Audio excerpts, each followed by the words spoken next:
Hey everybody, glad to be learning with you today as we continue our studies of Masechet Brachot and continue to study the fourth Mishna in the second chapter, which tells us how to stay focused during our prayers.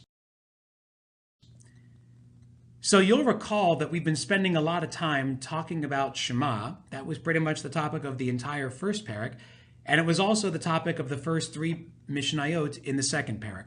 But now we're going to take a climb into the trees, and you'll see why.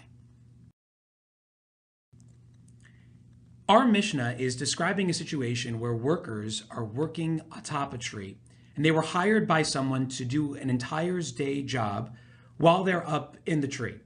And so that shouldn't be a problem, except when it comes to saying Shema. Because let's say a person is doing the job atop the tree, and all of a sudden it comes time to say Shema. What should you do? Should you stay up in the tree and say Shema while you're there? Doesn't seem like a very great place to say Shema.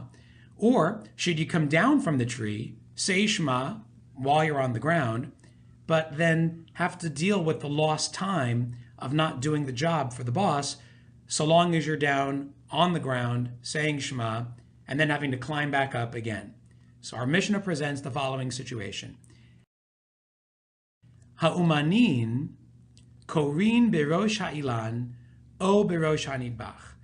Starting with the case of the workers in the tree, the Mishnah says, workers who are working in a tree may continue to say Shema while they're in the tree and do not need to come down. They can continue to daven and do the job all at the same time. This would apply as well to workers who are working on a nidbach. A nidbach is a high wall. Similar to the tree, you're up high, you're off the ground, and it's not easy to get up and get down so comfortably. And so workers who are on top of a wall and who are all of a sudden faced with a deadline for saying Shema may continue to say Shema while they're on top of that wall and do not need to come down. So when you put this all together, you have the following. Ha'umanin korin berosh ha'ilan, workers can say Shema while they're on top of the tree, o berosh hanidbach, or while they're on top of the wall. And so they can say Shema and continue to do their job. This, however, only applies to saying Shema.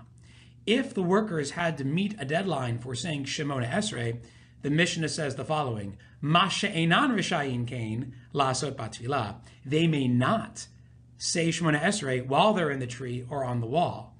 They must come down. So unlike Shema, where you could do both at once, stay up in the tree or on the wall and say Shema, for Shemonah Esrei, you must come down. And this is what the Mishnah says over here. Ha'umanin korin berosh ha'ilan o berosh hanidbach. You can say Shema while you're on top of a tree or on the high wall. However, that would not apply for Shemonah Esrei.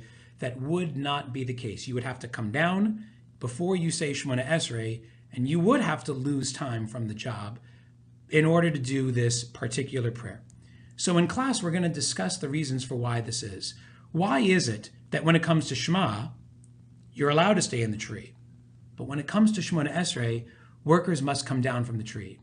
These are some of the questions that we'll discuss together when we continue learning as a class. Looking forward to continuing the discussion with you when we return.